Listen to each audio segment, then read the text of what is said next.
এটা ছিল আমার দ্বিতীয়বার ভোট। তো এই ভোট আমি কাকে দিলাম তো চলুন শেয়ার করি। তো হ্যালো এভরিওয়ান, কেমন আছেন সকলে? আশা করছি সকলেই ভালো আছেন। এটা ছিল 23শে এপ্রিল, যেদিন ছিল প্রথম দফার ভোট। আর ওদিন টিউশন থেকেও ছুটি ছিল, তাই 8টার সময় স্নান করে 9টার সময় বেরিয়ে গিয়েছিলাম ভোট দেওয়ার জন্য। এবং যেখানে ভোটটা দিতে গিয়েছিলাম সেটা একদম বাড়ির কাছে। তো এবার আসি মূল কথায় যে আমি ভোট কাকে দিয়েছি।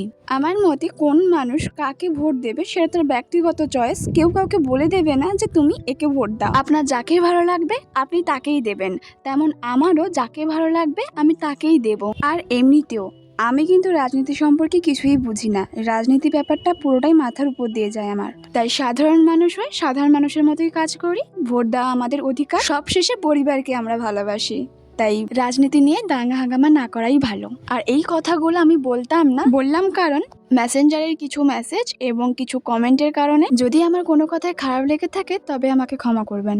বিকেলে তো বেরিয়েছিলাম এবং তাড়াতাড়ি বাড়ি ঢুকে পড়েছিলাম 7টার মধ্যে, এবং বাড়ি এসে দেখি বাবা চপ এবং বেগুনি নিয়ে এসছে। আর ইনি হলেন আমার বাবা। তো প্রথমে তো বাবা ভাবছিল যে বাবার ছবি তুলছি, তাই বাবা পোজ দিচ্ছিল। তারপরে বললাম যে ভিডিও করছে, তেমনি খেতে শুরু করে দিয়েছে। ভিডিওটা ছিল এই পর্যন্ত। ভিডিওটা কেমন লাগলো জানাবেন কিন্তু। এখন আসি, টাটা।